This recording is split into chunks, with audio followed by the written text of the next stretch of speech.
Hello students, आप लोगों के लिए एनसीईआरटी मास्टर कोर्स जो है वो लेकर आ गए हैं, जैसा आप लोगों से वादा किया था। और इस वाले कोर्स में हम लोग शुरुआत कर रहे हैं 12th के टॉपिक्स के साथ में, जिसमें सबसे पहला जो टॉपिक है वो है आपका इलेक्ट्रिक चार्जेस एंड फील्ड्स, जो आपकी क्लास 12th का पहला टॉपिक आप लोगों को देखने को मिलता है एनसीईआरटी में। इन सभी टॉपिक्स की खास बात यह है कि जब आप एनसीईआरटी खोल के इन टॉपिक्स को पढ़ने की कोशिश करते हैं तो आपको नींद बहुत ही जल्दी आती है, और मैं नहीं चाहता कि आप लोग सो जाएं, और इसीलिए मैं खुद आपके साथ में एनसीईआरटी जो है लाइन बाय लाइन पढ़ूंगा। हम लोग लाइन बाय लाइन एनसीईआरटी को एनालाइज करेंगे और समझते हुए चलेंगे कौन कौन से पार्ट्स हमारे लिए इंपॉर्टेंट हैं from the point of view of NEET and as well as JEE. ठीक है, दोनों ही पॉइंट से हम लोगों को अब एनालिसिस जो है वो प्रॉपर करना है, तरीके से करना है, क्योंकि अब जो इंपॉर्टेंस है ना आपकी एनसीईआरटी की, वो सिर्फ नीट में ही नहीं है, वो जेई के अंदर भी बराबर इंपॉर्टेंट है। तो मैं अगर नीट बोलूँ, मैं अगर जेई बोलूँ, समझ जाना नीट और जेई दोनों ही यहाँ पर रिलेटेड एग्जाम हैं जिनके बारे में हम लोग बात कर रहे हैं। This series will also be useful for those students जो 11th और 12th क्लास के अंदर बहुत ही डिटेल्ड स्टडी एनसीईआरटी की कर रहे हैं। तो सभी के लिए एक इंपॉर्टेंट सीरीज है, इसका नाम एनसीईआरटी मास्टर है, और इस सीरीज को आज हम लोग शुरू कर रहे हैं with the topic electric charges and fields. आशा करता हूं आप लोग बहुत मजे में हैं, और इस वाली सीरीज को शुरू करते हैं हम लोग खटाक से। चलिए भाई, तो let's begin the series, right. तो सबसे पहले एनसीईआरटी की रूपरेखा है आप लोगों के सामने। आशा करता हूं आप लोग भी जो एनसीईआरटी है उसको लेकर ही बैठेंगे अपने पास। मैं यहाँ पर आपके लिए रीडिंग करूंगा, आपके लिए इंपॉर्टेंट पॉइंट्स को मार्क करूंगा, वही पॉइंट्स आप लोग भी अपने पास में मार्क करते रहें, जिससे आपको कोई दिक्कत ना हो। क्या पढ़ना है क्या नहीं पढ़ना, ये सभी चीज़ें आज हम लोग इस वाले कोर्स के थ्रू सीखने वाले हैं। ठीक है बच्चों, चलिए तो शुरुआत करते हैं इंट्रोडक्शन के साथ में। इलेक्ट्रिक चार्जेस एंड फील्ड्स के बारे में बात हो रही है, तो लेट्स टॉक अबाउट इट। तो all of us have the experience of seeing a spark or hearing a crackle when we take off our synthetic clothes or sweater, particularly in dry weather। मतलब कपड़े अपड़े खोलते हैं, जब गर्म कपड़े होते हैं तो एकदम से कड़कड़ाने की आवाज़ आती है, कुर्सी उर्सी से उठते हैं, हम लोगों को फील होता है एक स्पार्क का।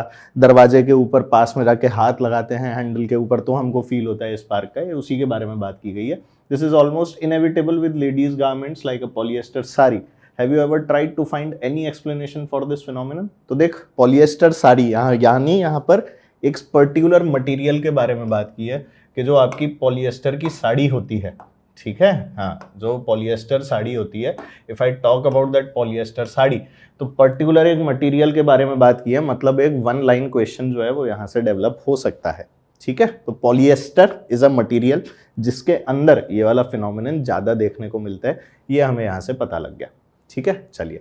हाँ, have you ever tried to find any explanation for this phenomenon? क्या आपने खुद ने ऐसा कुछ कोशिश किया है? नहीं। Another common example of electric discharge is the lightning that we see in the sky during thunderstorms. बादलों की बिजली। ठीक है, ऊपर बिजली कड़कती है, नीचे हमारा दिल धड़कता है।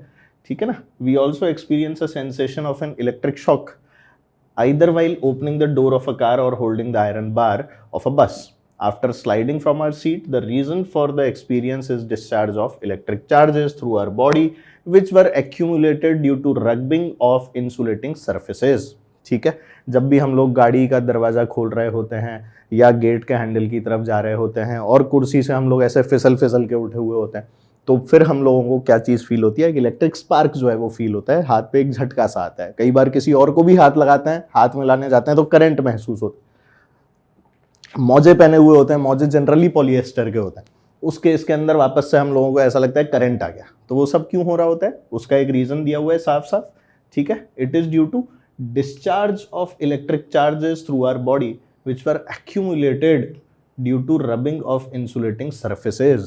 समझ गए? Discharge of electric charges through our body, हमारी बॉडी से इलेक्ट्रिक चार्ज जो है वो डिस्चार्ज होते हैं, जो कि एक्यूमुलेट हो गए थे इंसुलेटिंग बॉडीज के रब होने के कारण। यानी कि रबिंग इज अ फिनोमिनन जिसके कारण ये चीजें हो रही हैं।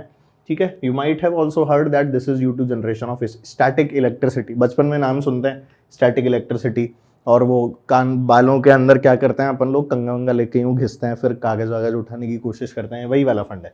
This is precisely the topic we are going to discuss in this in the next chapter. Static means anything that does not move. Static का मतलब रेस्ट। ठीक है, विद टाइम, है ना। हाँ, anything that does not move और change with time.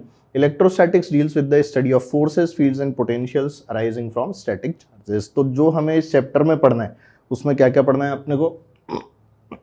Forces, fields, potentials arising from the static charges, यानी रुके हुए चार्जेस के कारण जो भी चीजें हो रही हैं वो हमें यहाँ पर अभी देखनी है इस वाले पूरे चैप्टर में। ठीक है, लेट्स मूव। चलिए भाई, तो let's talk about the electric charge. Electric charge क्या है, कहाँ से इसकी उत्पत्ति हुई, क्या हुआ, सब कुछ। Historically the credit of discovery of the fact that amber बेटा एक प्रकार का क्या होता है, आप लोगों ने सुना होगा अंबर के बारे में, सुना है अंबर क्या होता है?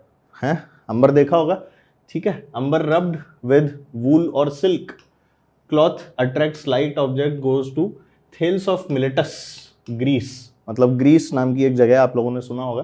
तो ग्रीस के अंदर एक आदमी था जिसका नाम था थेल्स, और मिलेटस नाम की एक जगह थी ग्रीस के अंदर। तो थेल्स ऑफ मिलेटस जो है उसने बताया था कि अंबर जो होता है ना, अंबर को अगर हम लोग वूल या सिल्क के साथ में रब कर लेते हैं, ठीक है, तो in that case amber rubbed with wool और silk cloth attracts light objects, पास में चीज़ों को जो है वो अट्रैक्ट करने लग जाता है। वही जैसे हमारे कंगा जो होता है उससे अपन लोग कागज़ को अट्रैक्ट कर लेते थे, ठीक है।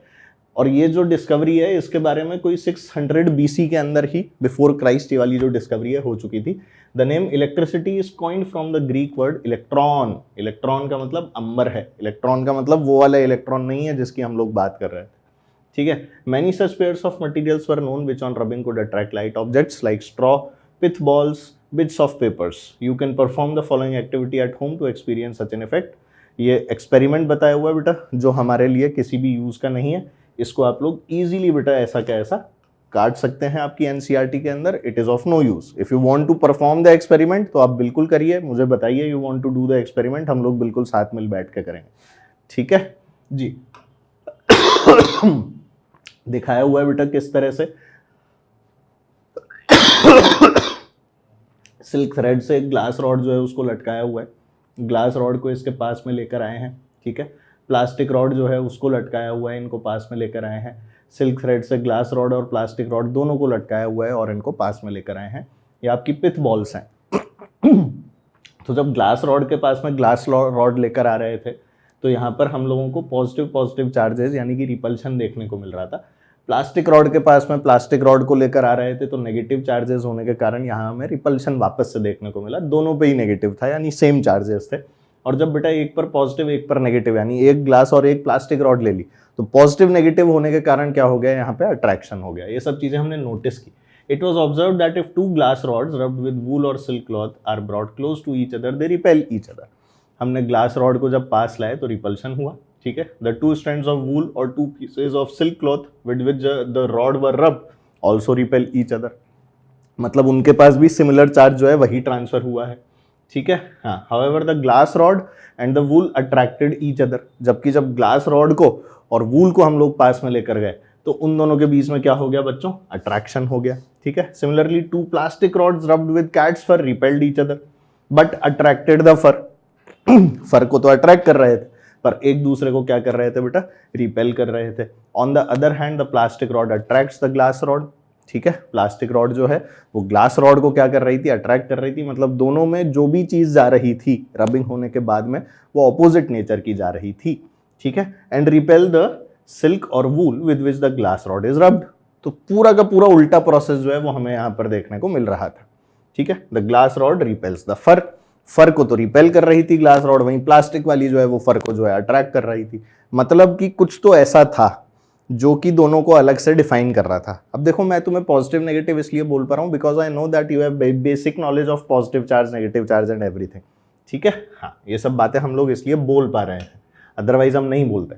तो हम बोल रहे हैं कि if a plastic rod rubbed with fur is made to touch two small pith balls, ठीक है, सस्पेंडेड बाय सिल्क और nylon thread, then the balls repel each other. अगर हम प्लास्टिक रॉड को रब कर दें फर के साथ में और उसके बाद में उसको हम लोग पिथ बॉल्स के साथ में कनेक्ट कर दें तो उस बॉल्स के साथ में क्या होता है, बॉल्स आपस में रिपेल कर जाती हैं क्योंकि दोनों के पास में सेम चार्ज जो है वो पहुंच जाता है, ठीक है। And are also repelled by the rod. Rod भी उसको रिपेल कर जाती है और जो आपस में जो बॉल्स हैं वो भी आपस में क्या हो जाती है, रिपेल हो जाती है। Similar effect is found if the pith balls are touched with a glass rod rubbed with silk. अगर आप सिल्क रॉड से भी रब करते तो भी सेम इफेक्ट देखने को मिलता। एक बार पॉजिटिव चार्ज आता है, एक बार नेगेटिव चार्ज आता।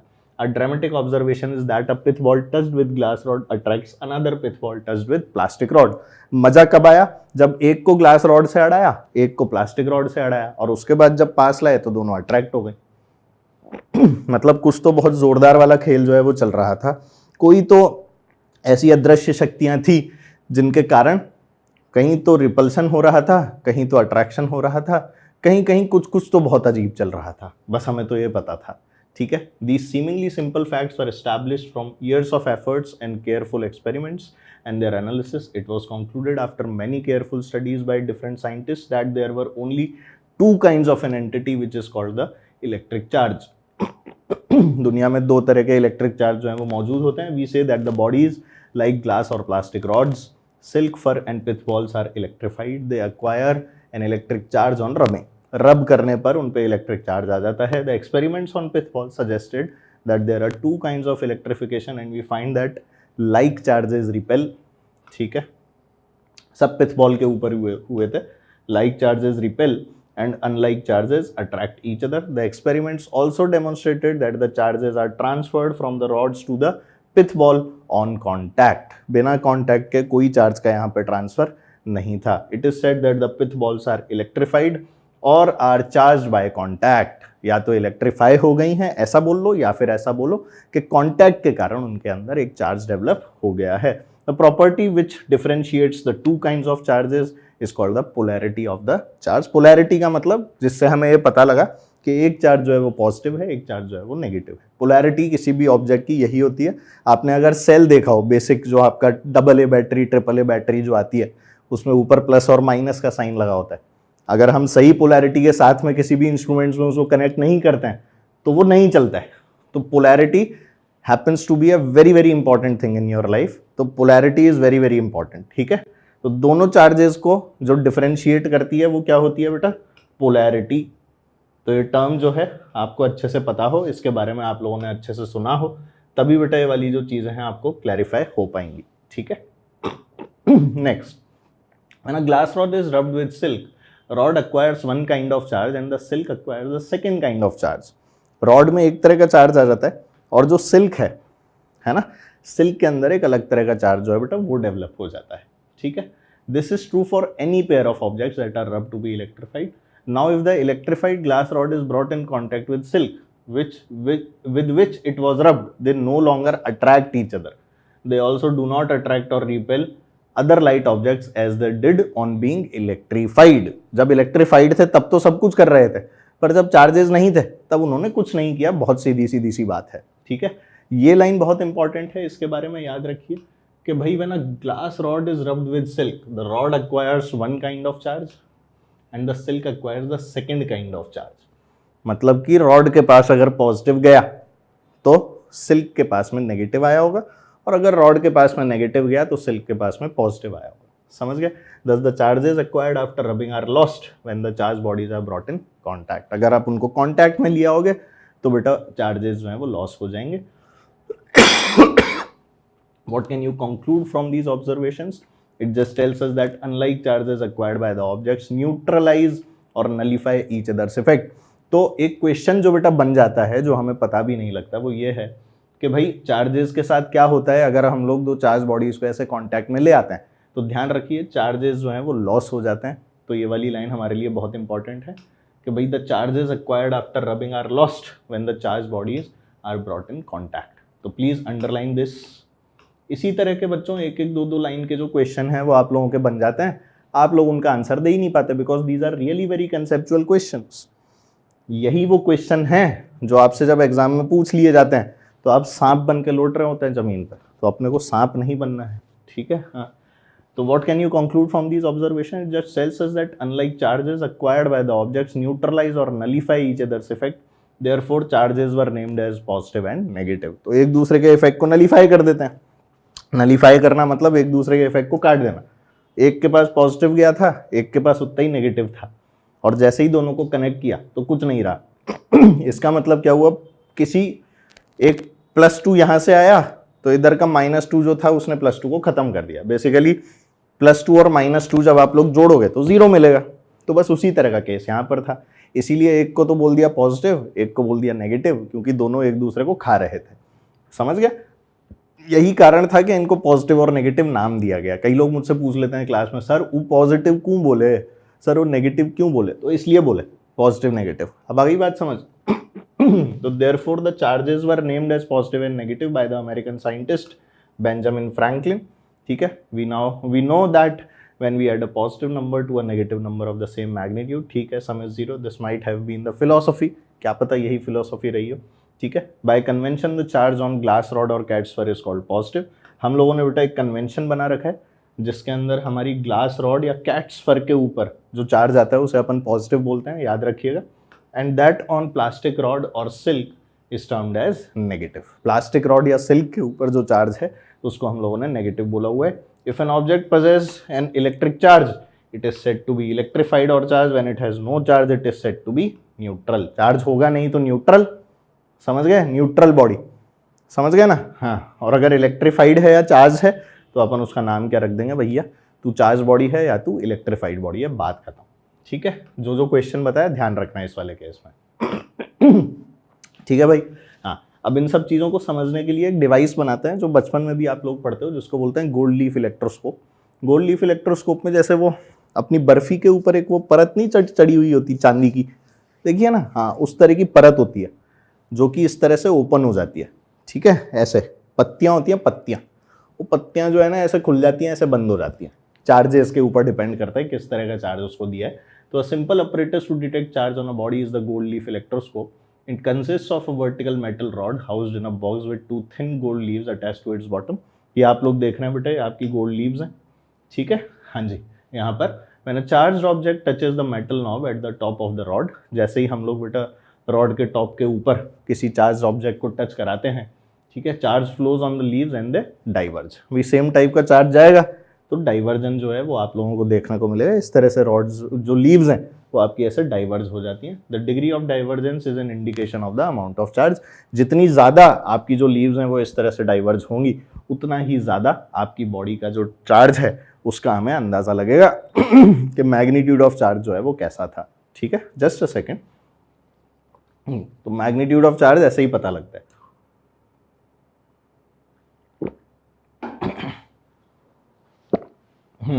ठीक है, आप लोग भी ये इलेक्ट्रोस्कोप वगैरह जो है बेटा वो बना सकते हैं, कोई ऐसी बड़ी बात नहीं है. ये यहाँ पर आपको पूरा का पूरा उसका एक प्रोसीजर जो है वो दिया हुआ है, पर अपने को ये सब बनानी नहीं है, ये मैं पहले ही बता दूं. तो इस वाले पार्ट को आप लोग ऐसा का ऐसा एनसीईआरटी से काट दीजिएगा, किसी काम का नहीं है बेटा. अभी ये जो पढ़ा रहा हूँ प्लीज़ उसके ऊपर ध्यान दें और मज़े करें. ठीक है.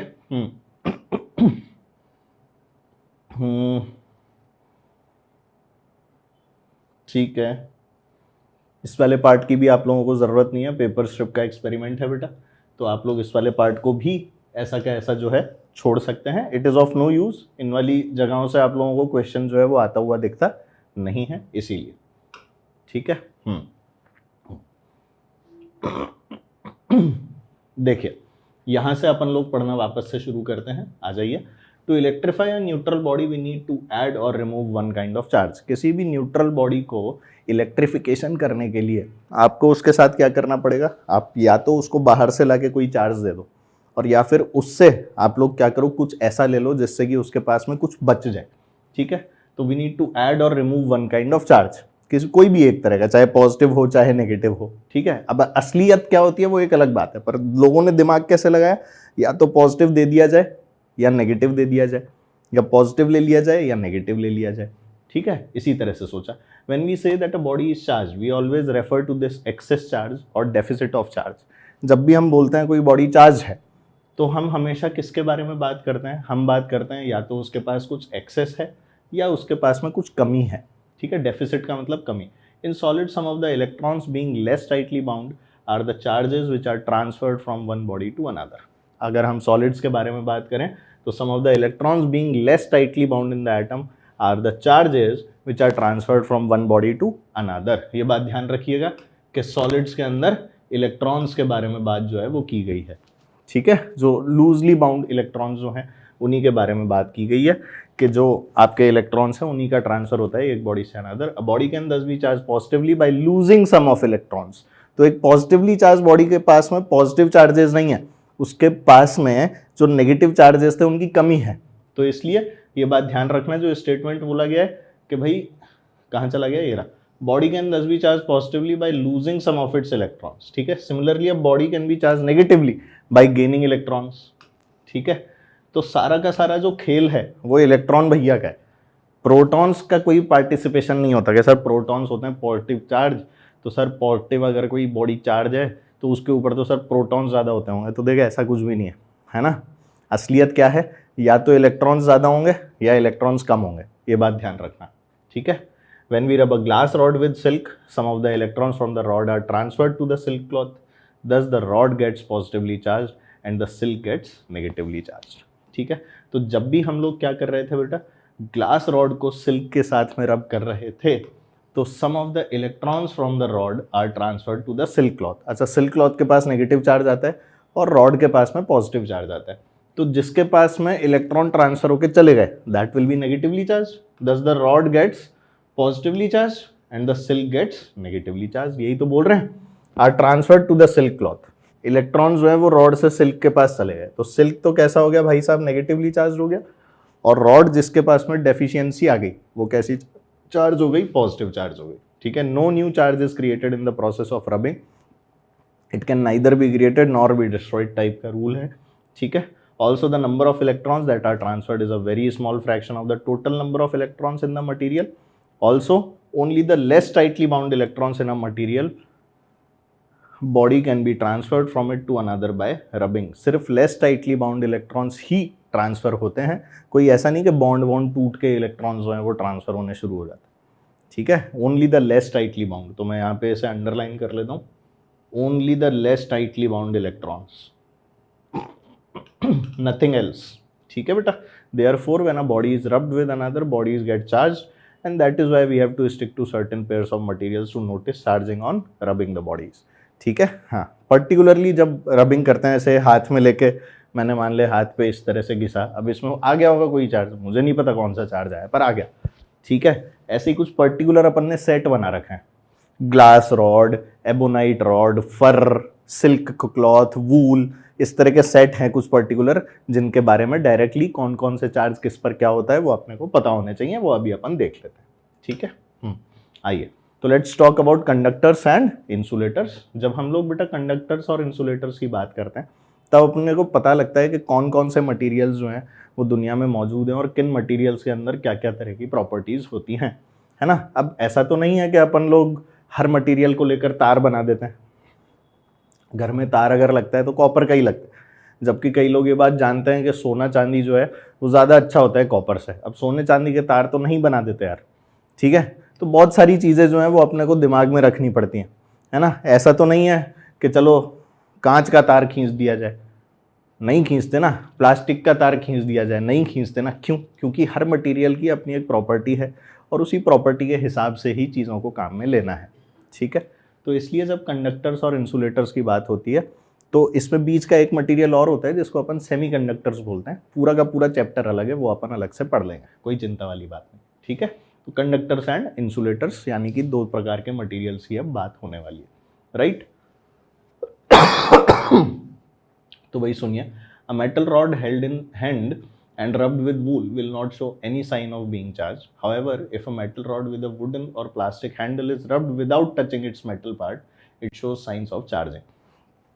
तो आप अगर हाथ में लेके इसे रब करेंगे वूल के साथ में तो बेटा हो सकता है कि वो चार्जिंग के बारे में आपको कोई इन्फॉर्मेशन ना दे, है ना। It will not show any sign of being charge. However, if a metal rod with a wooden और प्लास्टिक हैंडल, अगर आपकी मेटल रॉड जो है वो एक वुडन या प्लास्टिक हैंडल के साथ में आपके पास है, ठीक है, is rubbed without touching it's metal part, बिना उसके मेटल पार्ट को टच किए अगर हम लोग उसको टच कर रहे हैं, जैसे अपने पास में फ्राइंग पैन होता है, तो फ्राइंग पैन में आगे का हिस्सा तो किसका होता है, मेटल का होता है, और पीछे जो है वो लकड़ी का होता है, इसी तरह का कुछ समझ लो, ठीक है। हाँ, तो it shows signs of charging. Suppose we connect one end of a copper wire to a neutral pith ball and other to a negatively charged plastic rod, we will find that the pith balls acquires a negative charge, ठीक है, charge जो है वो flow कर गया।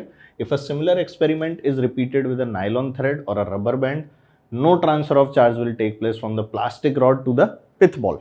तो हमेशा transfer हो ये भी ज़रूरी नहीं है क्योंकि मटेरियल अलग अलग था। एक बार तो हमने क्या लिया था, कॉपर का वायर लिया था, और दूसरी बार हमने क्या लिया, नायलॉन का थ्रेड या फिर एक रबर बैंड, ठीक है। तो यहाँ पर ध्यान रखना, अगर कोई ऐसा क्वेश्चन देना कि भाई suppose we connect one end of a copper wire वाला, ये पूरा का पूरा ये एक क्वेश्चन है बेटा, जिसको डायग्रामेटिकली भी आप लोगों को शो किया जा सकता है और आपको अच्छे से फंसाया जा सकता है। प्लीज रिमेंबर दिस, ठीक है। तो we connect one end of a copper wire to a neutral pith ball and other to a negatively charge plastic rod, ठीक है। इन दैट केस तो अपने को क्या मिला कि पिथ बॉल्स के पास नेगेटिव चार्ज आ गया, पर यही अगर आप लोगों को क्या मिला, is repeated with a nylon thread या रबर बैंड के साथ में, इन दैट केस अपने को कोई चार्ज का ट्रांसफर जो है वो नहीं मिलता, no transfer of charge will take place, ठीक है। Why does the transfer does not take place, अब यही सवाल है। तो यहीं आपके मटेरियल की प्रॉपर्टीज जो है वो काम में आती हैं, जहां हम लोग बात करते हैं कंडक्टर्स की और इंसुलेटर्स की। बात समझ में आई, ठीक है। तो let's see, some substances readily allow passage of electricity through them while others do not. Those which allow electricity to pass through them easily are called conductors. They have electric charges, ठीक है, जिसे अपन लोग किस नाम से जानते हैं, electrons के नाम से, that are comparatively free to move inside the material. Metals, human and animal bodies and earth are conductors. ध्यान रखना, मेटल्स कंडक्टर होते हैं, अपनी बॉडी कंडक्टर है, एनिमल बॉडीज कंडक्टर होती हैं और अपनी अर्थ जो है ये भी सब क्या है, कंडक्टर्स होते हैं, ठीक है। हाँ, इसीलिए तो तुम्हारे अंदर से बिजली दौड़ जाती है, जैसे ही अपन ने हाथ लगाया अपने को करंट क्यों लगता है, अपने को करंट लगना मतलब क्या है, अपनी बॉडी से करंट जो है वो बह के जा रहा होता है, ठीक है। जैसे ही तुम हाथ लगाते हो ना तो पीछे बैकग्राउंड में गाना चलता है, करंट गाता है, बहने दे मुझे बहने दे, और वो बह के तुम्हारी बॉडी से चला जाता है। वो जो बॉडी से करंट आपका फ्लो करता हुआ जाता है ना, उसी के कारण अपन लोग निमट जाता है, अगर बहुत हाई करंट है तो। और अगर नॉर्मल एसी वाला करंट है, घर वाला झटका अगर लगा है आप लोगों को, तो आपको एकदम से झटका लगता है बहुत तेज, दैट झटका इज ऑल्सो वेरी बैड। वो जो करंट लगता है वो भी बहुत बुरा होता है, अगर ज़्यादा देर तक तुम कॉन्टैक्ट में रह लिए तो उड़ सकते हो, दिमाग के न्यूरॉन्स जो हैं वो आपके तबाह हो सकते हैं। तो most of the non metals like glass, porcelain, plastic, nylon, wood offer high resistance to the passage of electricity, they are called insulators. तो अपन जानते हैं कि भाई ग्लास हो गया, पोर्सलिन हो गया, जो अपने कप वगैरह बनते हैं जिसके, प्लास्टिक हो गया, नायलॉन हो गया, वुड हो गया, ये सब बहुत हाई रेजिस्टेंस ऑफर करते हैं इलेक्ट्रिसिटी को फ्लो करने से, और इसीलिए इनको इंसुलेटर्स बोलते हैं। Most substances fall into one of the two categories. ज़्यादातर चीज़ें या तो कंडक्टर या इंसुलेटर में आती हैं, कुछ ही चीज़ें हैं जो सेमीकंडक्टर्स के अंदर आती हैं। तो भाई when some charge is transferred to a conductor, it readily gets distributed over the entire surface of a conductor, ठीक है। जैसे ही हम लोग कंडक्टर पे थोड़ा भी चार्ज देते हैं तो कंडक्टर की पूरी सरफेस के ऊपर जो चार्ज है उसका डिस्ट्रीब्यूशन हो जाता है, ये बात ध्यान रखिएगा, ठीक है ना भाई। In contrast if some charge is put on an insulator it stays at the same place. अगर मैं कोई इंसुलेटर, मान ले इंसुलेटर है, मैंने यहाँ पर ला के चार्ज इस पर रख दिया तो यहीं रहेगा, और यही अगर मान ले कंडक्टर है तो जैसे ही इसके ऊपर चार्ज लाऊंगा ना तो पूरे कंडक्टर के ऊपर यूनिफॉर्मली फैल जाएगा। तो ये एक बहुत ही बेसिक डिफरेंस है, इसके बारे में हम लोग पढ़ते भी हैं, इलेक्ट्रिक फील्ड वगैरह जब पढ़ते हैं, आगे जाके कंडक्टर की प्रॉपर्टीज़ पढ़ते हैं तो हमें पता भी लगता है कैसे एक इंड्यूस्ड इलेक्ट्रिक फील्ड जो है वो डेवलप होती है, और वो इंड्यूस्ड इलेक्ट्रिक फील्ड के कारण जो net electric field inside the conductor होती है वो जीरो हो जाती है, जिसके कारण बाहर सारा का सारा चार्ज जो है वो रिसाइड करता है और अंदर किसी प्रकार का कोई चार्ज नहीं रहता है, ठीक है। तो when some charge is transferred to a conductor it readily gets distributed over the entire surface. In contrast, if some charge is put on an insulator, it stays at the same place. You will learn why this happens in the next chapter. आगे जाके अपने को पढ़ना है तो ऐसी कोई दिक्कत नहीं है, ठीक है। This property of the materials tells you why a nylon or plastic comb gets electrified on combing dry hair or on rubbing, but a metal article like spoon does not. The charges on metal leak through our body to the ground as both are conductors of electricity। वही हमें जो current लगता है अपनी body के through सारी की सारी लीकिंग हो जाती है, ठीक है। When we bring a charged body in contact with the earth, all the excess charge on the body disappears by causing a momentary current to pass to the ground through the connecting conductor, ठीक है। हाँ, यही होता है भाई, कोई charge body को लेकर आ जाओ कांटेक्ट में अर्थ के साथ, तो क्या होगा, सारा का सारा जो एक्सेस चार्ज है बॉडी का वो सारा का सारा मोमेंटरीली करंट जो है वो पास हो जाएगा ग्राउंड की तरफ, ठीक है, थ्रू द कनेक्टिंग कंडक्टर, ठीक है ना। This process of sharing charges with the earth is called grounding. तो जो हमारे घर में भी ग्राउंडिंग होती है उसका यही प्रोसेस होता है, ठीक है। हाँ, ग्राउंडिंग अर्थिंग जैसे अपन बोलते हैं ना, उल्टा वाईफाई का सिंबल है, ऐसे करके सिंबल होता है अर्थिंग का, ठीक है। जो अर्थिंग का सिंबल होता है, ये अर्थिंग के सिंबल को इसीलिए बनाया जाता है। जो भी कोई लीकेज वगैरह हो गया कहीं पर, मान लो लाइव वायर जो है वो आपके डिवाइस के टच हो गया और हम उस वाले डिवाइस को हाथ लगा दें, तो इन दैट केस क्या होता है कि अपन लोगों को करंट लगने के चांसेस होता है। हम ये नहीं चाहते कि अपने को करंट लगे, और इसीलिए हम लोग क्या करते हैं, एक अलग से वायर जो है वो निकाल के रखते हैं जो उस एक्सेस करंट को सीधे ग्राउंड कर देता है। और अर्थ को कितना भी करंट दे दो, अर्थ मना नहीं करती, अर्थ बोलती है मजे से लाओ चार्जेस, अपने को और ज़रूरत है, देते रहो देते रहो देते रहो। अर्थ एकदम खुश रहती है, मज़े में रहती है, ठीक है। तो earthing provides a safety major for electrical circuits and appliances. A thick metal plate is buried deep inside the earth and thick wires are drawn from this plate. These are used in buildings for the purpose of earthing near the main supply. The electric wiring in our houses has 3 wires, live, neutral and earth. ठीक है, वही 3 wire जो अभी मैं आपको बता रहा था, लाइव होता है, न्यूट्रल होता है जो पाथ कंप्लीट कर रहा है, और बेटा अर्थ वायर होता है जो कि बड़े बड़े डिवाइसेस के अंदर आपको मिलेगा। अब चार्जर के अंदर थोड़ी ना आपको अर्थिंग का प्लग मिलता है ना। अर्थिंग का प्लग है ना इस तरह का होता है, जिन डिवाइसेस में अर्थिंग की ज़रूरत होती है उसमें आपको जो 3 पिन वाली केबल होती है ना वो मिलती है, ठीक है। ये जो मोटा वाला वायर होता है ना, ब्लैक कलर का होता है जनरली, ये आप लोगों के लिए हमेशा अर्थ का वायर दिखता है, जबकि ये जो है ना ये आपका एक लाइव वायर होता है और यहाँ पर ये आपका एक न्यूट्रल वायर होता है। This is how it goes, right. ये जो मोटा मोटा बीच वाला होता है ना वो आपका अर्थ होता है। अब चार्जर के अंदर थोड़ी ना आता है, चार्जर में क्यों नहीं आता सर अर्थिंग? क्योंकि उसके थ्रू जो करंट वरेंट है वो इतना छोटा है कि तुम हाथ लगा भी दोगे ना तो भी तुम्हें कोई फर्क नहीं पड़ेगा। वहीं आपके फ्रिज हो गया, टीवी हो गया, या और कोई बड़े डिवाइसेस हो गए जो घर के अंदर आप लोग काम में ले रहे हो, एसी हो गया, वॉशिंग मशीन हो गई, तो उसके लिए बेटा अलग से पावर प्लग्स आता है। उसके रीज़न जो है वो यही है कि उसके अंदर प्रॉपर अर्थिंग होना बहुत ज़रूरी है। नहीं हुई तो आपका डिवाइस ख़राब हो सकता है, साथ साथ आपने अगर उस डिवाइस को उस समय हाथ लगा दिया तो आप भी उड़ सकते हैं। तो अपने को उड़ना नहीं है, अपने को बच के चलना है, ठीक है। Live wire carries electric current from the power station, and the third is earthed by connecting it to the buried metal plate. Metallic bodies metallic bodies of the electric appliances such as electric iron, refrigerator, TV are connected to the earth wire.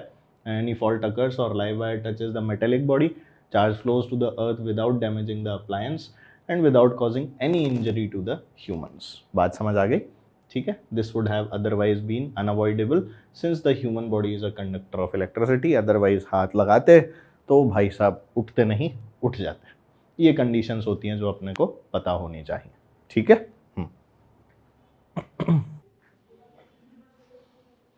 चलो भाई आगे देखते हैं अब इसमें, ठीक है। Let's talk about charging by induction. तो कुछ प्रोसेसेस हैं बच्चों चार्जिंग के जिनके बारे में हमें बात करनी है। उनमें से एक प्रोसेस क्या है, charging by induction. Let's see कि चार्जिंग बाय इंडक्शन में क्या होता है। When we touch a pith ball with an electrified plastic rod, some of the negative charges on the rod are transferred to the pith ball and it also gets charged, ठीक है। जैसे ही हम लोग क्या करते हैं बेटा, टच करते हैं, यहाँ पर टचिंग के बारे में बात चल रही है, तो किस तरह से चार्जेस का ट्रांसफर होता है वो हमें यहाँ पे दिख गया। Thus the pith ball is charge by contact, यानी कि यहाँ पर जो चार्जिंग हुई है वो by the help of contact हुई है, ठीक है। It is then repelled by the plastic rod but is attracted by a glass rod, क्योंकि ऑपोजिट नेचर का चार्ज होता है इसलिए, which is oppositely charge. However why electrified rods attracts light objects is a question we still have left unanswered, ठीक है। क्यों एक electrified rod जो है वो किसी भी लाइट ऑब्जेक्ट को अपनी तरफ अट्रैक्ट करती है, ये अभी भी एक अनआंसर्ड क्वेश्चन है जिसके बारे में अभी अपन बात करेंगे। Let us try to understand what could be happening by performing the following experiment, ठीक है। एक्सपेरिमेंट क्या है देखते हैं। Bring 2 metal sphere A and B supported on insulating stands in contact as shown. अभी दिखाते हैं किस तरह का फिगर है, आइए देखते हैं।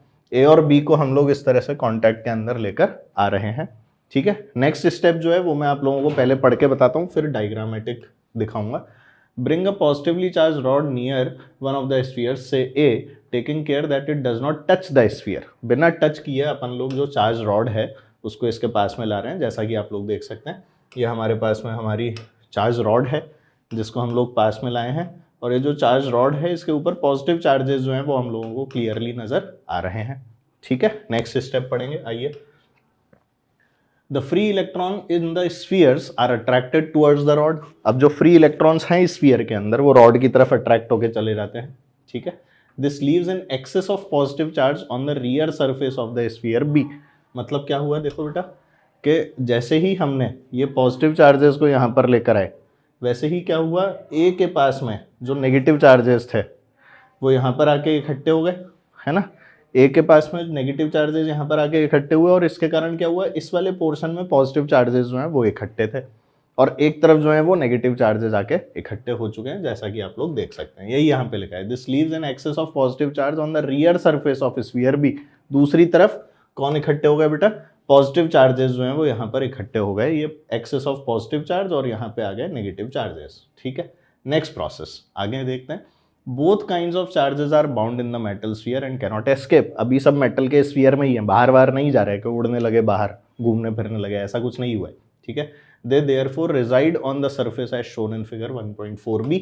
जैसा आप लोग देख सकते हैं आराम से, यहाँ पर नेगेटिव यहाँ पर पॉजिटिव इकट्ठे होके एक साथ तैयार है। ठीक है, आगे की कहानी आइए। अब क्या किया हमने, the left surface of sphere है has an excess of negative charge and the right surface of sphere B has an excess of positive charge. ठीक है, however not all the electrons in the spheres have accumulated on the left surface. अब ऐसा भी नहीं है कि जितने electrons थे सारे के सारे ही accumulate होकर आ गए हों। ठीक है, A के ऊपर एक तरफ जो आए हैं, as the negative charge starts building up at the left surface of A, other electrons are repelled by these. क्योंकि बहुत सारे इलेक्ट्रॉन्स इधर ऑलरेडी आ गए, तो जो बाकी इलेक्ट्रॉन्स अब आ रहे थे ए की तरफ, तो क्या हुआ, उन इलेक्ट्रॉन्स को पहले से मौजूद इलेक्ट्रॉन से रिपल्शन जो है वो मिलना शुरू हो गया। ठीक है, यही यहाँ पर लिखा भी है ना भाई, देख लो। Not all the electrons in the sphere have accumulated on the left surface of A, as the negative charge starts building up at the left surface of A, other electrons are repelled by these. In a short time equilibrium is reached under the action of force of attraction. ठीक है बेटा, एक equilibrium आ जाता है under the force of attraction of the rod and the force of repulsion due to the accumulated charges. यानी कि rod के अट्रैक्शन और जो रिपल्शन हो रहा था नेगेटिव का नेगेटिव से, उसके कारण एक इक्विलिब्रियम जो है वो डेवलप हो गया, नेट फोर्सेस जो है वो जीरो हो गई। 1.4b shows the equilibrium situation. आइए जरा देख लेते हैं इक्विलिब्रियम सिचुएशन क्या है। आप देख सकते हैं यहाँ नेगेटिव यहाँ पॉजिटिव। ठीक है, और फाइनली अट्रैक्शन रिपल्शन होने के बाद में हम लोगों को जो चीज़ नज़र आती है वो आपके सामने बनी हुई है। कौन से वाले फिगर के अंदर देख लीजिए, ये यहाँ पर 1.4b shows the equilibrium situation. Process is called induction of charge and happens almost instantly. ये सब जो प्रोसेस हो रहे हैं ये सब इंस्टेंट प्रोसेसेस हैं, जिससे हम लोगों को सारी चीज़ें देखने को मिल जाती हैं। इक्विलिब्रियम सिचुएशन वाली कंडीशन आप लोग देख सकते हैं।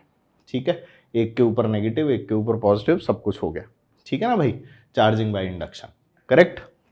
ठीक है, दूसरा जो तरीका इसके अंदर हम लोगों को बताया जाता है, उसके अंदर क्या करते हैं हम लोग, एक नेगेटिवली चार्ज या पॉजिटिवली चार्ज रॉड को हम लोग पास में लेकर आते हैं, जिससे कि नेगेटिव चार्ज जो है वो इकट्ठे हो जाते हैं, और दूसरी तरफ से हम लोग अर्थ से वायर को कनेक्ट कर देते हैं, जिससे जो अर्थ में एक्सेस इलेक्ट्रॉन्स हैं वो ऊपर की तरफ फ्लो करके चले जाते हैं और हमारी जो बॉडी है उसका अपने को चार्ज जो है वो मिल जाता है। ठीक है, तो हम लोग फाइनली देख सकते हैं कि किस तरह से ए के पास में नेगेटिव चार्जेस और बी के पास में पॉजिटिव चार्जेस जो हैं वो बने हुए यहाँ पे नज़र आ रहे हैं। तो this is what happens at the and.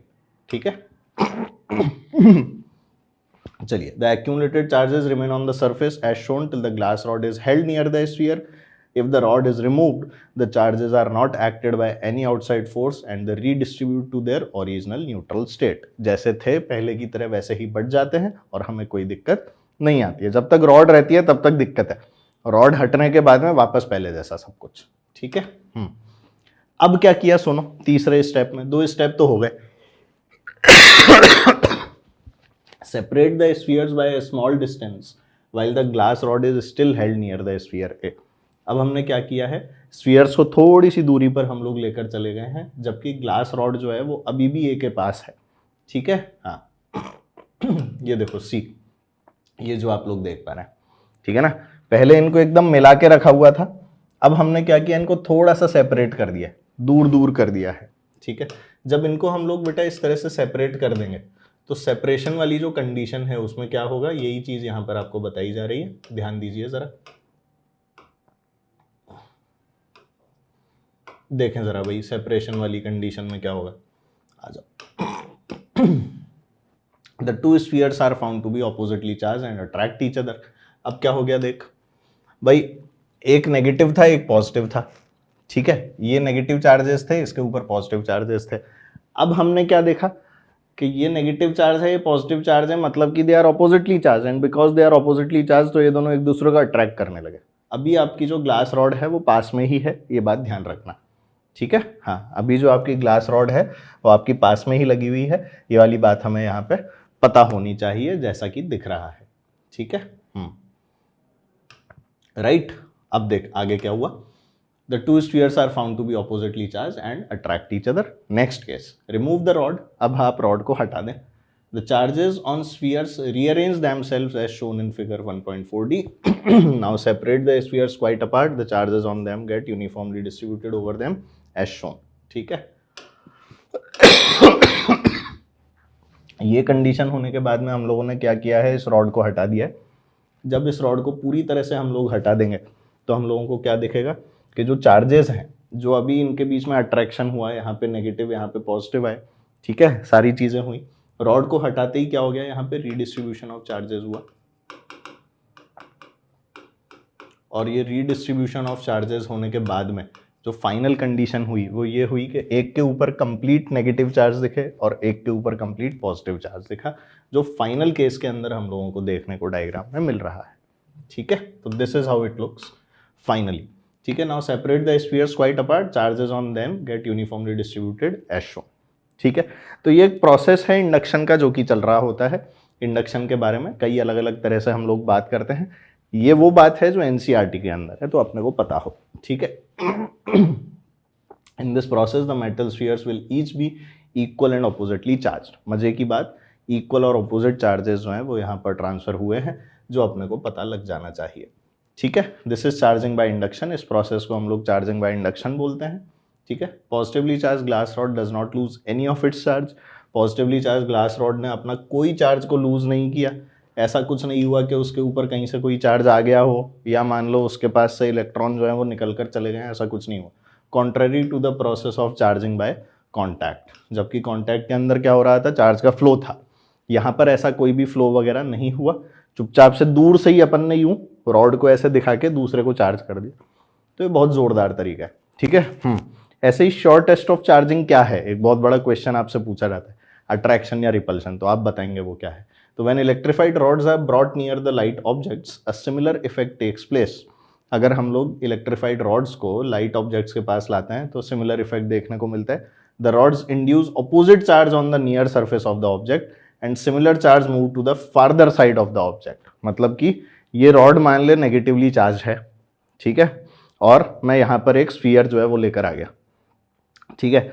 तो ये नेगेटिवली चार्ज है और ये स्फीयर जो लाऊंगा उस पर क्या होगा, यहाँ पे सब जगह पॉजिटिव चार्ज जो है वो इकट्ठे हो जाएंगे। तो यहाँ पर यही लिखा है, when electrified rods are brought near the light objects a similar effect takes place. The rods induce opposite charges on the near surface of the object, near surface, ठीक है, of the objects and similar charges move to the farther side of the object। मतलब ये मैं rod लाया था, इसका negative charge जो पास की सरफेस है उसके ऊपर क्या आएगा, पॉजिटिव चार्ज, और जो similar to the rod charge है वो दूर की सरफेस यानी कि पीछे वाली सरफेस के ऊपर इकट्ठा हो जाएगा, ये लिखा हुआ है, ठीक है। This happens even when the light object is not a conductor, चाहे कंडक्टर हो या नहीं हो ये तो होगा, ठीक है। The mechanism for how this happens is explained later, अभी बता दिया जाएगा किस तरह से, ठीक है।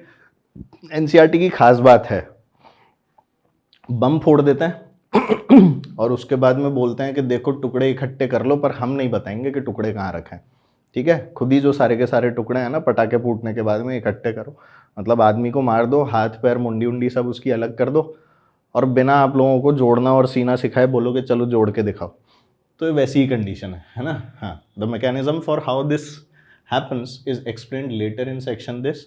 Centers of two types of charges are slightly separated. We know that opposite charges attract while similar charges repel. However, the magnitude of force depends on the distance between the charges, and in this case, the force of attraction overweighs the force of repulsion. As a result, the particles like bits of paper or pith balls being light are pulled towards the rod. तो यहाँ पर क्या बताया गया है, देखो कि centers of two types of charges are slightly separated. ठीक है, we know that opposite charges attract while similar charges repel. However, the magnitude of force depends on the distance between the charges. यानी अब forces की बात करने लगे, ठीक है, हाँ। And in this case the force of attraction overweighs the force of repulsion. Attractive force जो है वो रिपल्सिव फोर्स को ओवरकम कर जाती है और अट्रैक्ट करने लग जाती है।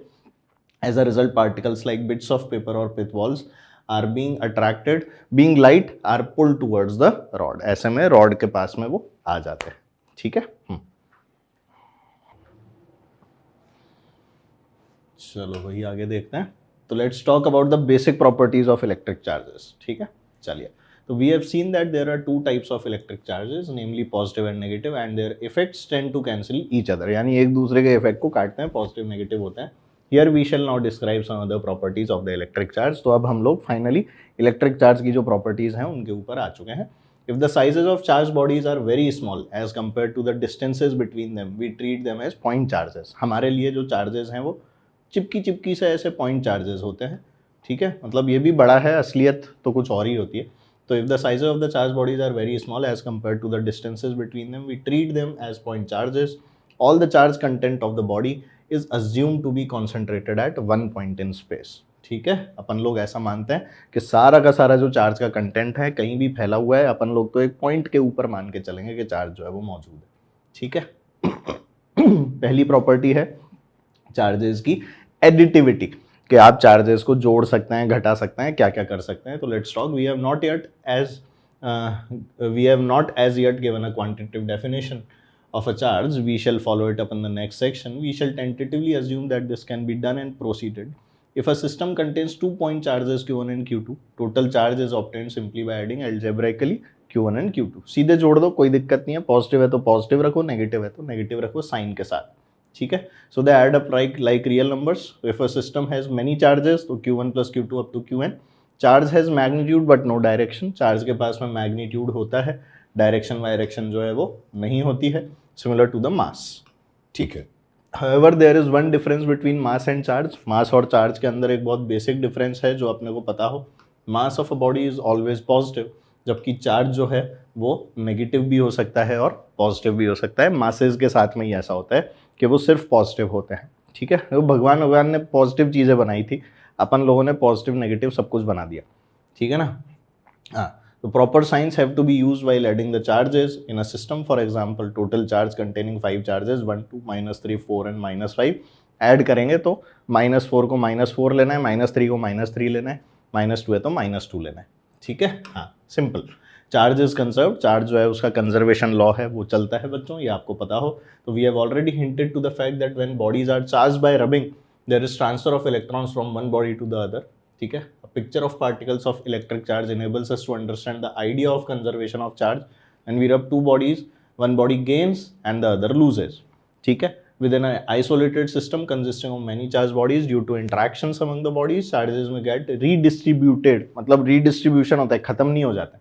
तो conservation of charge has been established experimentally. It is not possible to create or destroy net charge carried by any isolated system, जैसा हमें पता है। although the charge carrying particles may be created or destroyed in a process, ठीक है। sometimes nature creates charged particles. a neutron turns into a proton and an electron. Neutron भी टूट के कई बार प्रोटॉन और इलेक्ट्रॉन बनाता हुआ दिखता है, जो हम लोग beta minus beta plus decay वगैरह पढ़ते हैं, वहाँ पर ये सब चीज़ें मिलती हैं देखने को। Proton and electron thus created have equal and opposite charges and the total charge is 0 before and after the creation. तो यहाँ हम यही बताना चाहते हैं कि अगर न्यूट्रॉन भी फूटेगा तो उसका एक पार्ट पॉजिटिव बनेगा, एक पार्ट नेगेटिव बनेगा, तो टोटल नेट फाइनली भी जीरो ही है, और इनिशियली भी क्या था, जीरो। ये बात अपने को यहाँ पे समझनी है, ठीक है। हाँ, नेक्स्ट आती है बेटा क्वांटाइजेशन ऑफ चार्ज, है ना। क्वांटाइजेशन में experimentally it has been established that all free charges are integral multiple of a basic unit of charge denoted by e, जो होता है बेटा चार्ज ऑन इलेक्ट्रॉन, जिसकी वैल्यू क्या होती है 1.6 × 10⁻⁻19 कूलम्स, ठीक है। Charge q on a body is always q equals to n e. कई जगह आप लोगों को ये q equals to plus minus n e के नाम से भी लिखा हुआ दिखेगा। नेगेटिव इसलिए क्योंकि अगर नेगेटिव चार्ज है तो पॉजिटिव, इसलिए तो पॉजिटिव चार्ज है तो वो आपके ऊपर है, आप कैसे भी उस चीज़ को लिख लें, एज सच कोई दिक्कत नहीं है। N is any integer positive और नेगेटिव लिख ही दिया इन्होंने। This basic unit of charge is the charge that an electron और प्रोटॉन कैरीज, इलेक्ट्रॉन के पास नेगेटिव और प्रोटॉन के पास उतना ही positive charge. By convention the charge on electron is taken to be negative, therefore charge on electron is written as -e, that on proton as +e. The fact that electric charge is always an integral multiple of E is termed as quantization of charge. ठीक है. There are large number of situations in physical world where certain physical quantities are quantized. The quantization of charge was first suggested by the experimental laws of electrolysis discovered by Faraday.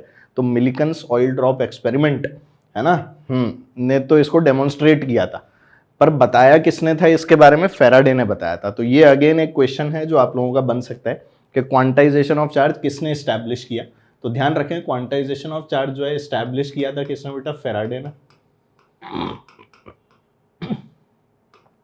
ठीक है, Faraday ने इसको establish किया था. Eight the same time अगर हम लोग बात करते हैं प्रूफ की, तो प्रूफ जो है वो मिलिकन ने दिया था. तो Millikan gave the proof of the quantization of charge. ये कंडीशन है जो अपने को पता हो. साल 2012 में मिलिकन का एक्सपेरिमेंट हुआ था, उसमें इन्होंने बताया था कि भाई ऐसे ऐसे जो चार्ज है वो क्वांटाइज्ड होता है. समझे? पता होना चाहिए. ठीक है, ऐसी चीज़ों में ही गलती करके आते हो, ऐसी चीज़ें पूछ लेते हैं तो लौट जाते हो. ठीक है भाई. तो in the international system of units, unit of charge is called coulomb. Charge की यूनिट कूलम होती है, denoted by C. Coulomb is defined in terms of the unit of electric current. असली में करंट की टर्म्स में define करते हैं, which you are going to learn in a subsequent chapter. In terms of this, 1 coulomb is the charge flowing through a wire in 1 second if the current is 1 ampere. ठीक है. Electric current एक fundamental quantity है, उसी की terms में आपने charge को define कर रखा है. हम लोग यहाँ पर फॉर्मूला भी लिखते हैं, Q is equal to IT, या फिर आपने सुना होगा कि भाई I is equal to dQ/dt. ठीक है. तो ये सब चीज़ें जो हैं ये वहीं से आती हैं, है ना बेटा. E की वैल्यू हम लोग देख ही सकते हैं, 1.6 इंटू 10⁻⁻19 जो हम अप्रोक्सीमेटली लेते हैं, वो असली में अप टू 6 डेसिमल प्लेसेस कुछ इस प्रकार की दिखती है.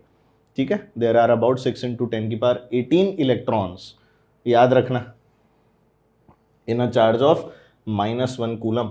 अगर तू -1 कूलम की बात करेगा तो उसमें बहुत सारे इलेक्ट्रॉन्स होंगे. Q इक्वल्स टू N ही लिखना पड़ेगा, तब तेरे को N की वैल्यू यानी कि नंबर ऑफ इलेक्ट्रॉन्स या चार्ज कैरियर्स जो हैं वो पता लगता है. तो N की वैल्यू जो है ये अगेन बहुत इंपॉर्टेंट है. ऐसे नहीं मैं तेरे को बोल दूँ 3.5 एग्जिस्ट करता है क्या, तो 3.5 E एग्जिस्ट नहीं करता. ठीक है. हाँ, पर 3.5 कूलम कैन एग्जिस्ट. राइट. इसको इस तरह से देखो, can 3.5 coulomb exist? Yes. Can 3.5 electrons exist? No. तो please try to understand there is a difference. Right. तो इंटीग्रल मल्टीपल होता है, इसका मतलब 3-3.5 इलेक्ट्रॉन नहीं हो सकते. समझ गए ना. 3.25 electron does not exist. 5.5 electron does not exist. 5.5 coulomb, yes it is exist, it is existable. Right. तो ये बातें ध्यान रखना. इट इज एग्जिस्ट, कौन सी इंग्लिश बोल रहा था मैं, है ना. In electrostatics charges of this large magnitude are seldom encountered. मतलब 1 कूलम चार्ज बहुत बड़ा होता है इसीलिए. ठीक है. हाँ, तो are seldom encountered, hence we use smaller units like micro coulomb, है ना, और मिली कूलम. ऐसी छोटी यूनिट्स ही अपन लोगों को काम में आती हैं जो हम लोग यहाँ पर इजीली देख सकते हैं. ठीक है. If the protons and electrons are the only basic charges in the universe, all the observable charges have to be integral multiples of E. Thus, if a body contains n1 electrons and 2 protons, total amount of charge on the body is n2e plus n1 into minus e, यानी कि n2 minus n1 into e. तो proton electron जोड़ो, E से multiply करो और net charge जो है वो लिख दो. ठीक है. प्रोटॉन का ले लो नंबर पॉजिटिव और इलेक्ट्रॉन का ले लो नेगेटिव, सीधे सीधे आंसर निकालो, कोई दिक्कत नहीं. देख लो ना, n2 प्रोटॉन थे तो उसके लिए पॉजिटिव लिखा गया, और n1 जो है वो इलेक्ट्रॉन है उसके लिए नेगेटिव चार्ज लिया गया. तो नेट चार्ज जो है वो क्या आएगा? पॉजिटिव माइनस नेगेटिव आएगा. वही यहाँ पर किया हुआ है. Since n1 and n2 are integers, their difference is also an integer. Thus, charge on any body is always integral multiple of E. ठीक है. The step size E is however very small because at the macroscopic level we deal with charges of a few microcoulomb. At this scale, the fact that charge of a body can increase or decrease in units of E is not visible. 1.6 into 10⁻⁻19. तो ये जो gap है ना, मतलब ये unit इतना छोटा हो जाता है असली में कि अपने को जो इंक्रीज और डिक्रीज होता है ना बेटा, वो नज़र नहीं आ रहा होता. At this scale the fact that charge of a body can increase और decrease in units of e is not visible. E की यूनिट्स में नज़र नहीं आता है. The grainy nature of the charge is lost and it appears to be continuous. तो अपने को चार्ज जो है वो कंटिन्यूअस ही दिखता है. ठीक है. हाँ, ग्रेनी नेचर वगैरह के अंदर आपको डिटेल में नहीं जाना है बिल्कुल भी. जो लिखा है बस उस चीज़ को समझें कि अपने को चार्ज जो है वो कंटिन्यूअस नज़र आता है. ठीक है. हाँ, एक और बात, चार्ज जो है वो रिलेटिविस्टिकली न्यूट्रल होता है. बेसिकली कितनी स्पीड से तुम चार्ज को ट्रेवल करा रहे हो उससे उसकी वैल्यू के ऊपर कोई फर्क नहीं पड़ता है, जबकि मासेस के ऊपर ये वाला फर्क जो है वो पड़ता था. ज़्यादा तेज मूव करोगे तो आपका जो मास है वो चेंज कर जाता था. ठीक है. यहाँ ये सब चीज़ें जो हैं ये चेंज नहीं करती. Right. This situation can be compared with the geometrical concepts of point and line. A dotted line viewed from a distance appears continuous to us, but it is not continuous in reality. वही वाली बात कि मैं बहुत छोटा छोटा gap देके एक डॉटेड लाइन जो है उसको यहाँ पर बना दूँ, है ना, और आपको बोलूँ बहुत दूर से देखा तो वो दूर से देखा तो अंडे उबल रहे थे, पास जाके देखा तो गंजे उछल रहे थे, तो कुछ वैसा ही केस हो जाता है. समझ रहे हो ना. दूर से देखा तो डॉटेड लाइन नहीं, एक सीधी लाइन दिख रही थी, और पास जाके देखा तब जाके पता लगा कि यार यहाँ तो बीच में बहुत सारे गैप्स थे. ठीक है. तो दैट्स द डिफरेंस. तो वही ग्रेनी और कंटिन्यूअस नेचर की बात हो रही है. ठीक है. As many points very close to each other normally given impression of a continuous line, many small charges taken together appear as a continuous charge distribution. हमें वो सीधा सीधा कंटिन्यूअस चार्ज की तरह ही नजर आता है.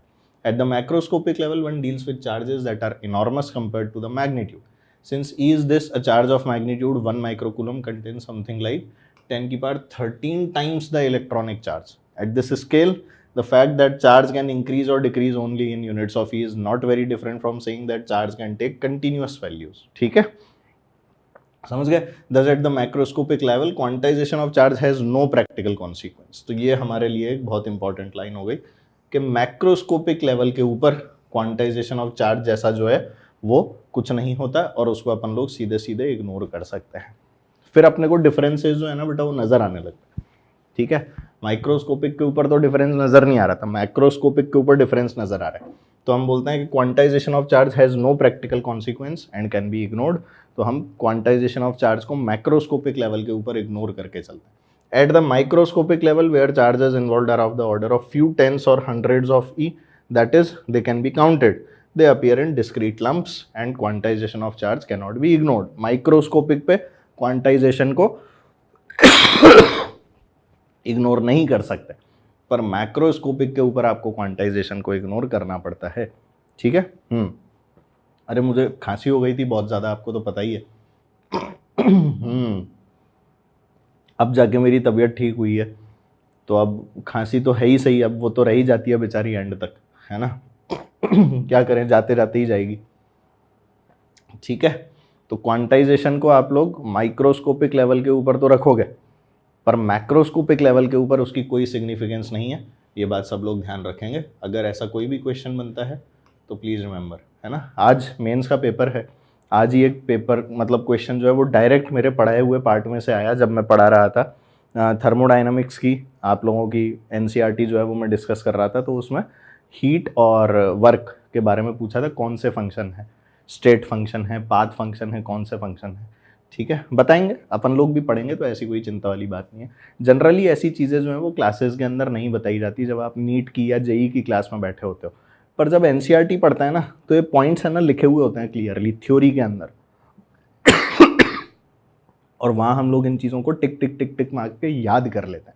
तो ये बहुत इंपॉर्टेंट हो जाता है. कभी देखा हुआ भी होता है ना तो ऐसा नहीं लगता कि यार ये कौन सी नई चीज़ आ गई दुनिया में, स्टेट पाथ. ठीक है. तो इसलिए एनसीईआरटी पढ़ना becomes very very important for you, right. At the microscopic level where the charges involve are this, it is the scale involve that is very important. Basically जो स्केल हम लोग इन्वॉल्व कर रहे हैं वो हमारे लिए बहुत भयंकर इंपॉर्टेंस रखती है, जो हमें पूरी तरह से पता होनी चाहिए. ठीक है. चलो नेक्स्ट देखते हैं, कूलम्स लॉ के बारे में बात करते हैं. तो बेसिकली चार्ज की प्रॉपर्टीज़ हम लोगों ने देख ली हैं. चार्ज कितनी तरह का होता है ये सब बातें कर ली हैं. अट्रैक्टिव, रिपल्सिव, ये सब हो गया. ठीक है. अब आगे आ गए तो हमने क्या देखा भैया, Coulomb's law. Coulomb law is a quantitative statement about the force between 2 point charges and the linear size of the charged bodies are much smaller than the distance separating them. ठीक है, हाँ, वैलिडिटी कब है?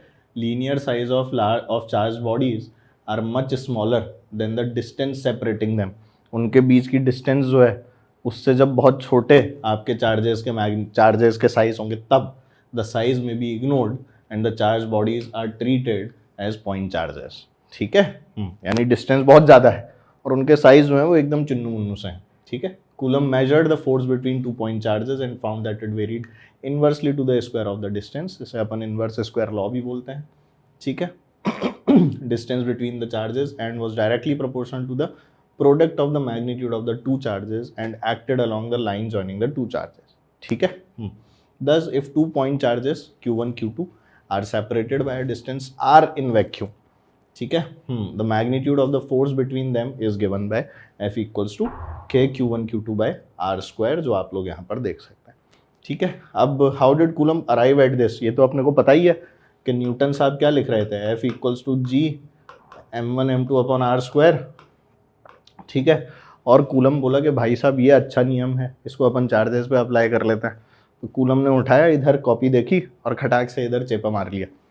ठीक है, असलियत ऐसी नहीं है यार, देखो है ना, चेपा वेपा नहीं मारा था, एकदम प्रॉपर तरीके से उसको डिराइव किया था. बेचारा ज़बरदस्ती आजकल मीम्स वाली दुनिया में बदनाम हो गया है कि कूलम ने ऐसा काम किया. ऐसा कोई काम नहीं किया था, कूलम ने एकदम तरीके से सारी चीज़ों को डिराइव करके सब कुछ बताया था. तो how did coulomb arrive at this from his experiments? Coulomb used a torsional balance, एक पूरा टॉर्शनल बैलेंस वगैरह जो है वो काम में लेकर इसको सॉल्व किया था for measuring the force between two charges. ठीक है, मेटेलिक स्फीयर्स.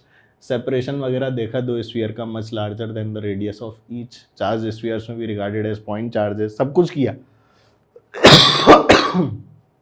ठीक है, तो ये टर्म याद रखना कि इस रिजल्ट को निकालने के लिए उन्होंने टॉर्शनल बैलेंस वो काम में लिया था.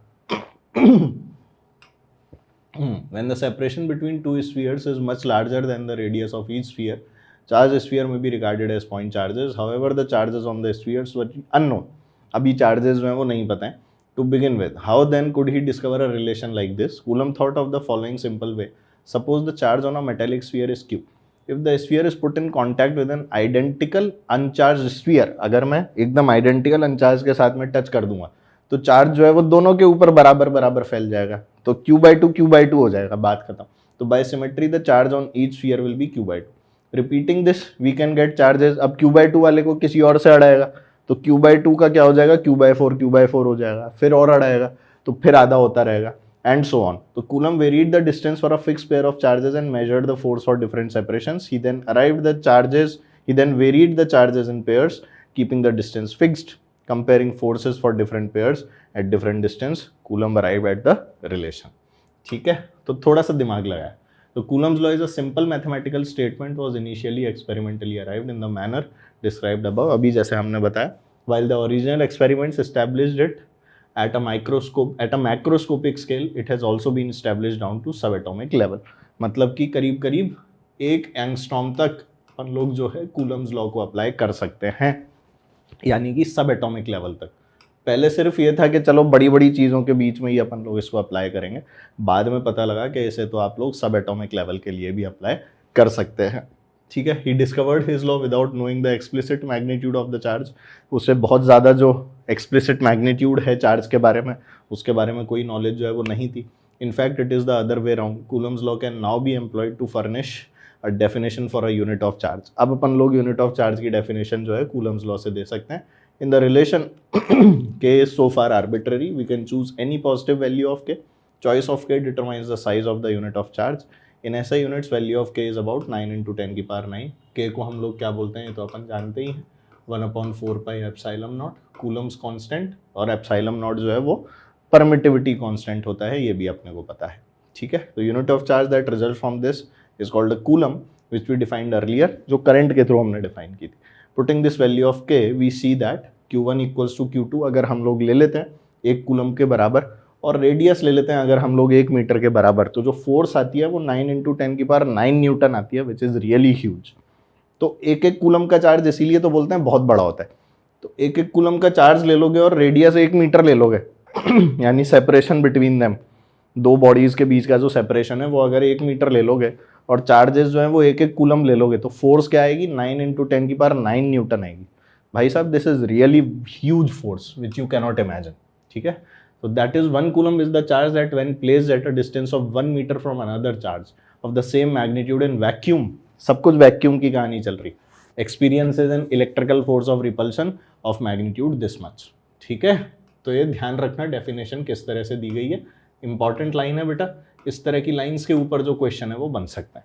ठीक है, 1 coulomb is evidently too big a unit to be use in practice, in electro we use smaller units. ठीक है, constant k is usually put as this, for later coulomb's law is written as 1/4πε q1 q2/r², epsilon naught is called the permittivity of free space, value of epsilon naught होती है 8.854 × 10⁻12 coulomb square पर newton पर metre square.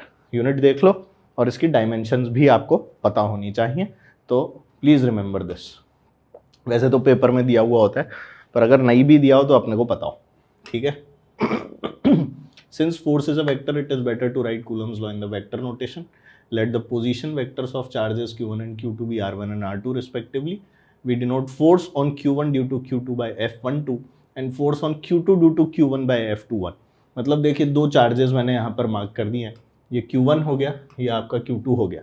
ठीक है, f21 और f12 दो हम लोग फोर्सेस डिफाइन कर रहे हैं। f12 क्या है देख ले बेटा, f12 we denote force on q1 due to q, Q1 के ऊपर लगने वाली फोर्स जो Q2 के कारण है उसका नाम F12 है, और जो Q2 के ऊपर Q1 के कारण फोर्स लग रही है वो F21 है। डायरेक्शन देख सकते हो ऑपोजिट है, पॉजिटिवली चार्ज हैं दोनों के दोनों, तो कोई दिक्कत नहीं है, ऑपोजिट ही लगेगा, रिपेल करेंगे, वही यहाँ पर लिखा है। 2 point charges Q1 and Q2 have been numbered 1 and 2 for convenience, vector leading to them R21 R2 minus R1 जो आपका डेल्टा R वेक्टर होता है। ठीक है, ये अपन लोगों ने एक ओरिजिन मान रखा है जहाँ से सब कुछ लिया गया है, तो आपका ये डेल्टा आर वेक्टर जो है इसकी वैल्यू बहुत ऑब्वियस है, कितनी आ जाएगी R2 vector minus R1 vector. ठीक है, वही सारी चीज़ें। In the same way the vector leading from 2 1 is denoted bye R12। R21 निकालोगे तो 2 से 1 की तरफ होगा, और अगर है ना भाई R2 to 1 निकाल रहा हूँ ना, फ्रॉम 2 to 1, तो 2 to 1 को R12 बोल दिया और 1 से 2 वाले को क्या बोल दिया R21 बोल दिया। तो ये तो बस बोलने के तरीके हैं जो अपने को पता हो, राइट। तो magnitude of the vector R12 is denoted bye R21 and R12। R12 और R21 का मैग्नीट्यूड ऑब्वियस है कि सेम होगा, उसमें कोई डिफरेंस नहीं आएगा। The direction of a vector is specified by a unit vector along the vector, और यूनिट वेक्टर लिखने का जो तरीका है वो हम जानते हैं कि भाई अगर मेरे को ए कैप लिखना है यूनिट वेक्टर तो उसकी वैल्यू क्या हो जाएगी a vector upon magnitude of a vector, that's how you write the unit vector. ठीक है, तो magnitude of vectors is denoted by this, we define the unit vectors, जो अपन लोग इजीली डिफाइन कर सकते हैं जब भी हमें डायरेक्शन देनी होगी। मतलब अगर मान ले मेरे को फोर्स ऑन 2 ड्यू टू 1 लिखना होगा, तो मैं जब फोर्स ऑन 2 ड्यू टू 1 लिखूंगा तो इसके अंदर यूनिट वेक्टर जो है वो भी मल्टीप्लाई करूंगा डायरेक्शन का। तो ये बातें मुझे पता हो, तो कूलम्स लॉ को वेक्टर फॉर्म में लिखना आना बहुत जरूरी है राइट। ये सब बातें अपने को तरीके से पता होनी चाहिए, है ना भाई। आइए, तो Coulomb's force law between 2 point charges Q1 and Q2 can be express like this. तो आप देख सकते हैं F21 की जो वैल्यू है वो क्या आ गई 1/4πε0 Q1 Q2 अपॉन R21 का square into R21 cap. R21 cap basically आपका यूनिट वेक्टर है जो आपको डायरेक्शन दे रहा है। ठीक है, तो F21 की वैल्यू आपके सामने है, force on 2 due to 1, force on 2 due to 1, और डायरेक्शन उसी हिसाब से R21 की ली गई है।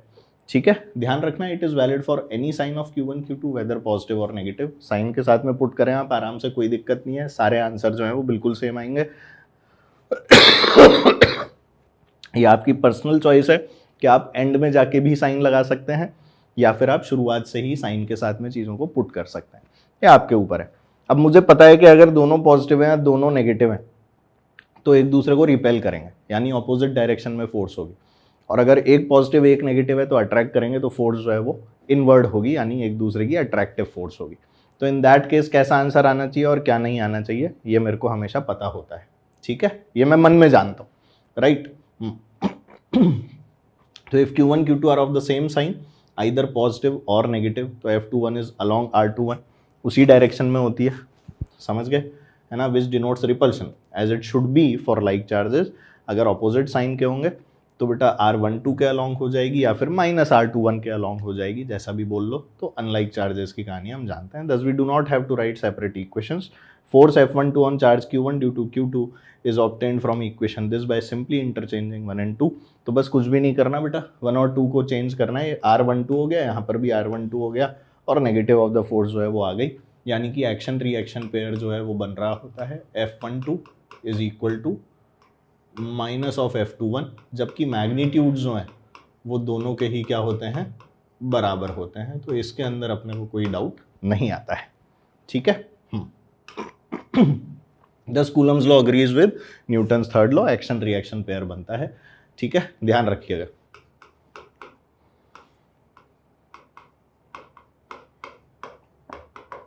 है ना भाई। तो Coulomb's law gives the force between two charges Q1 and Q2 in vacuum. If the charges are placed in matter or the intervening space has matter, the situation gets complicated due to the presence of charged constituents of matter. We shall consider electrostatics in matter in the next chapter। तो matter के बारे में जब बात आएगी वो अगले chapter में करेंगे, ठीक है। अब मल्टीपल चार्जेस के अंदर जब फोर्सेज आती हैं तब क्या होता है, ठीक है। तो लेट्स सी, मतलब देख, एक चार्ज के ऊपर अगर मैं बात करूं तो दूसरे चार्ज के कारण जो फोर्स है उसको कंसिडर करो, तीसरे के कारण भी करो, चौथे के कारण भी करो, पांचवे के कारण भी करो, सबके कारण करो। जो यहाँ पे बताया हुआ है वो मैं सीधे सीधे आपको बता रहा हूँ, और उसके बाद में नेट फोर्स निकाल लो। सब कुछ वेक्टोरियली ऐड होगा, ये बात सबको ध्यान हो। Force is a vector quantity, directions के साथ में सारी की सारी चीज़ें ऐड होती हैं, तो प्लीज़ रिमेंबर दिस, ठीक है, ध्यान रखें। Experimentally it is verified that force on any charge due to a number of other charges is the vector sum of all the forces on the charge due to the other charges taken one at a time। एक एक की force निकाल लो, net force, ठीक है। जैसे मान ले Q2 है, Q1 है, Q3 है। Q1 के ऊपर मेरे को मान ले, या Q2 के ऊपर मान ले मुझे नेट फोर्स निकालने को बोला गया, तो Q2 के ऊपर Q1 ने मान लो बेटा इधर लगा दी, और इस Q3 भाई साहब ने जो है वो इधर लगा दी। इन दोनों का जो नेट आएगा वो कहीं यहाँ पर आ जाएगा। इसी तरह से अब Q1 पे निकालनी थी तो Q2 ने तो फोर्स आपकी इधर लगा दी, Q3 ने जो फोर्स है आपकी इधर लगा दी, इन दोनों का नेट जो है वो यहाँ आ जाएगा, तो ये आपकी F नेट हो गई। तो इस तरह से हम लोग इन सारी की सारी चीज़ों को कंसिडर करके देख सकते हैं, तब अपने को पता लगता है कि इस तरह से जो फोर्सेस हैं वो फाइनली हमारी बनती हैं। तो this is basically your net force, ये आप लोगों की नेट फोर्स है जैसे अपने को कैलकुलेट करना है। तो किसी भी चार्ज में निकाल सकते हो, चाहे Q3 पे निकाल दो तो Q2 के कारण किधर हो जाएगी, Q2 के कारण ये इधर हो गई, Q1 के कारण किधर हो जाएगी, इधर हो जाएगी। इन दोनों का नेट निकाल लो, ठीक है। तो इस तरह से कुछ भी हो वो तो डिपेंड करेगा क्या है और क्या नहीं है। आपको तो नेट फोर्स निकालनी है, फोर्सेस को वेक्टर की तरह बढ़िया ट्रीट करो, और उसके बाद में अपने इस वाले रूल को याद रखो। देखो ये वाला रूल भूल गए ना तो बहुत दिक्कत आती है। तो ये रूल जो है ये बहुत ज़रूरी है कि F नेट की वैल्यू आपको यहीं से निकालनी होगी, F1 का स्क्वायर प्लस F2 का square plus 2F1 F2 cos theta, ठीक है। थीटा वीटा आपको तरीके से कैलकुलेट करना आता हो, ये वाली इक्वेशन आपको यूज़ करनी आती हो। अगर ये नहीं आती तो बेटा दिक्कत होगी। इसी तरह से tan अल्फा लिखना आना चाहिए, है ना। और इस पूरे के पूरे प्रोसीजर को हमने नाम दे रखा है प्रिंसिपल ऑफ सुपरपोजिशन, समझ गए। हाँ, डोंट वरी। यही बताया हुआ है बेटा जो अभी अभी मैंने आपको बताया। सारी फोर्सेस को ऐड करना है अल्टीमेटली और फाइनली इसी आंसर के ऊपर आना है, तो बिल्कुल भी चिंता मत करो, ठीक है। सारी कहानी वही है, यहाँ से कोई सिंगल लाइन का क्वेश्चन नहीं बनता, बिल्कुल चिंता मत करो। आप भी जब एनसीईआरटी पढ़ रहे हो अपार्ट फ्रॉम मी, मेरे अलावा, वैसे तो पढ़ोगे नहीं, अगर मैं आपको एक एक लाइन पढ़ा रहा हूँ तो ज़रूरत नहीं पड़ती है, तो तब आप लोग इन पार्ट्स को स्किप करेंगे जिन पार्ट्स को मैं आप लोगों को अभी बोल रहा हूँ कि ये पढ़ने की ज़रूरत नहीं, ठीक है। इस पार्ट को भी छोड़ दो, वही फोर्सेस को नॉर्मल ऐड करके बताया गया है और कुछ नहीं किया है, ठीक है ना। तो चलो भाई, अब किसके बारे में बात कर ली जाए, इलेक्ट्रिक फील्ड के बारे में जो है आज हम लोग बात कर लेते हैं, बढ़िया सी जोरदार वाली। आइए देखते हैं। तो let us consider a point charge Q placed in vacuum at the origin O. If we place another point charge Q at a point P where OP is R, then the charge Q will exert a force on Q as per Coulomb's law, ठीक है। हमने तो बोला एक point charge Q है, कहीं रखा हुआ है ओरिजिन के ऊपर। अगर हम कोई और भी पॉइंट चार्ज लेकर आते हैं Q किसी पॉइंट P के ऊपर, तो जो चार्ज कैपिटल Q है वो आपके छोटे Q के ऊपर कुछ फोर्स जो है वो एक्सर्ट करने लगेगा। We may ask the question if charge Q is remove what is left in the surrounding, तो ऐसे में कुछ भी नहीं ठीक है. If there is nothing at the point P, then how does a force is experienced, how does a force act when we place the charge Q at P? In order to answer such questions, the early scientists introduced the concept of electric field. उन लोगों ने field का जो concept है बेटा वो दुनिया में introduce किया कि आखिर ये field क्या होती है. According to this, we say that the charge Q produces an electric field everywhere in the surrounding when another charge छोटा q is brought at some point P. The field there acts on it and produces a force. ठीक है, field के कारण ही force आती है. मतलब कि मेरे पास में तो चुपचाप से यहाँ पर हमारे पास में एक चुपचाप से छोटा क्यू रखा हुआ था. ठीक है, हम ज़बरदस्ती यहाँ पर एक बड़ा क्यू जो है वो लेकर आ गए. अब इस बड़े क्यू के आने से इस छोटे क्यू को कुछ कुछ होने लगा, और वो कुछ कुछ क्या था, बेसिकली इस बड़े क्यू ने उसके ऊपर एक फोर्स लगाई थी, है ना. हाँ, पर रास्ते में कोई दिख थोड़ी रहा था, कोई रस्सी थोड़ी ना बंधी हुई थी, कुछ भी नहीं था. तो ऐसा क्या हुआ जो इसके ऊपर फोर्स लगी, तो इसने कोई तो फील्ड एक्सपीरियंस की, इसने कोई तो इफेक्ट एक्सपीरियंस किया जो इस वाले प्लस क्यू के आने से आया. That effect is called the electric field. वो इफेक्ट किसके कारण आया, वो इफेक्ट आया इलेक्ट्रिक फील्ड के कारण. ठीक है, जैसे दो मैग्नेट को पास लाते हैं, दूर जाने लगते हैं, अपने को कोई अदृश्य शक्ति है, नजर तो नहीं आती. ठीक है, तो सेम पोल्स पास में लाते हैं तो ऐसा होता है कि दूर जाने लगते हैं, नहीं मिलते, अपन कोशिश करते हैं नहीं मिलते. ठीक है, और वहीं जब ऑपोजिट पोल्स को साथ लाते हैं तो दूर रखने पर भी आपस में मिल जाते हैं. तो वही तो डिफरेंस यहाँ पर है. तो सेम चीज़ यहाँ पर भी देखने को मिलती है अपने को. जैसे ही एक चार्ज चुपचाप रखा है, कुछ नहीं है, दूसरा चार्ज जैसे ही लाओगे इसे कुछ कुछ होने लगे, ये बावड़ा हो जाएगा, है ना. हाँ, इंसानों के साथ भी ऐसा होता है. अकेला होता है आदमी, बढ़िया खुश रहता है, कोई और जीवन में आता है, अजीब सा हो जाता है. तो वैसे ही यहाँ पर चार्जेस के साथ है. तो electric field produce by the charge Q at point R is given by this. ये एक्सप्रेशन है बेटा KQ/R². इसे आप लोग प्यार से बोलते हैं. किसी भी पॉइंट चार्ज के लिए जो इलेक्ट्रिक फील्ड होती है वो इसी प्रकार से दी जाती है. ठीक है, इलेक्ट्रिक फील्ड जो है due to a charge Q और माइनस Q के कारण यहाँ पर बनी हुई है. आप लोग देख सकते हैं कि भाई प्लस Q चार्ज अगर होगा, अगर आपका जो चार्ज है वो पॉजिटिव है, तो in case of a positive charge plus Q, ठीक है, क्या हो जाएगा भाई, ऐसे बाहर जाती हुई इलेक्ट्रिक फील्ड होगी, सब जगह फैलती हुई, है ना भाई, रेडियली आउटवर्ड्स जैसे अपन लोग बोलते हैं. और अगर नेगेटिव चार्ज है माइनस Q, तो इन दैट केस आपको इनवर्ड्स यानी कि अंदर आती हुई या रेडियली इनवर्ड्स जो इलेक्ट्रिक फील्ड है वो आप लोगों को मिलती है. तो यहाँ मैं क्या लिख देता हूँ, रेडियली आउटवर्ड्स,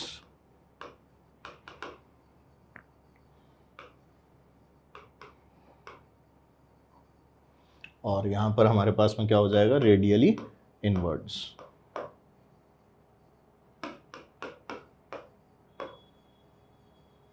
दो कंडीशंस यहाँ पर आपको फुलफिल होती हुई दिखती हैं, यहाँ पे प्लस Q चार्ज और यहाँ पे माइनस Q चार्ज. ठीक है, है ना भाई. ये हमारे पास में आ ही गया है F equals to,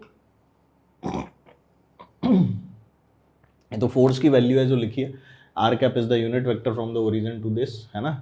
Specifies the values of electric field for each value of the position vector R. The word field signifies how some distributed quantity varies with position. ठीक है, हाँ. Effect of the charge has been incorporated in the existence of electric field. We obtain the force experienced by charge Q on the charge Q as this. तो भाई force की value ये आ जाती है, और जैसे ही अपन लोग इसको force on the test charge divided by test charge करते हैं तो हमारे पास में इलेक्ट्रिक फील्ड आ जाती है. तो इलेक्ट्रिक फील्ड को इसलिए क्या लिखा जाता है बेटा, फोर्स ऑन टेस्ट चार्ज, जो अपन चार्ज लेकर आए थे बेटा, divided by the test charge. तो टेस्ट चार्ज से जैसे ही हम लोग इसको डिवाइड करते हैं तो हमारा जो आंसर है वो KQ/R² हमें आता हुआ मिलता है. ठीक है, हाँ. और इलेक्ट्रिक फील्ड जो है, क्योंकि डायरेक्शन डिपेंडेंट है, पॉजिटिव की अलग है, नेगेटिव की अलग है, तो अपने को डायरेक्शंस के साथ में ही उसको हमेशा स्पेसिफाई करना है. ठीक है. Note that charge Q also exerts an equal and opposite force on the charge capital Q. Electrostatic force between the charges Q and Q can be looked upon as interaction between charges. ठीक है. If we denote the position of charge Q by the vector R, it experiences a force equal to the charge Q multiplied by the electric field at the location of Q. जो अपन लोग लिखते थे बेटा F equals to QE, उसी के बारे में यहाँ पर भी बात हो रही है. तो F equals to QE साफ साफ बोलने की जगह इन लोगों ने उसको थ्योरेटिकली बोला है. एनसीईआरटी की खास बात, हर चीज़ को थ्योरेटिकली समझाओ, चाहे न्यूमेरिकल हो, चाहे कोई फंडा हो जिसको मैथमेटिक्स से समझाना चाहिए उसको, पर हर चीज़ को न्यूमेरिकली नहीं समझा के थ्योरेटिकली समझाओ और बच्चों के प्रॉपरली मजे लो, ठीक है। एनसीईआरटी की खास बात, राइट। तो equation 1.8 defines the SI unit of electric field as newton per coulomb. यहाँ से अपने को पता लग जाता है कि भाई ये न्यूटन पर कूलम के अंदर आ जाती है। भाई फोर्स हो गया न्यूटन में डिवाइडेड बाय चार्ज, तो न्यूटन पर कूलम, यहाँ से भी वही पता लगता है, न्यूटन पर कूलम होती है इलेक्ट्रिक फील्ड, यहाँ से इलेक्ट्रिक फील्ड की वैल्यू आ जाती है। तो जब भी तेरे को किसी चार्ज के ऊपर फोर्स लिखनी है तो चार्ज ले ले और जो इलेक्ट्रिक फील्ड है उससे उसे मल्टीप्लाई कर दे डायरेक्टली, कोई दिक्कत नहीं है, और डायरेक्शन के साथ आ जाता है, ठीक है। We can infer that if Q is unity मतलब 1, ठीक है। The electric field due to a charge capital Q is numerically equal to the force exerted by it. Thus the electric field due to a charge capital Q at a point in space may be defined as the force that a unit positive charge would experience if placed at that point.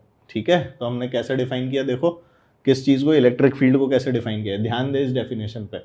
Due to a charge capital Q at a point in space may be defined as the force that a unit positive charge would experience if placed at that point. ठीक है, charge Q which is producing the electric field is called a source charge and the charge Q which tests the effect of source charge is called a test charge, जो अभी मैंने आपको बताया था।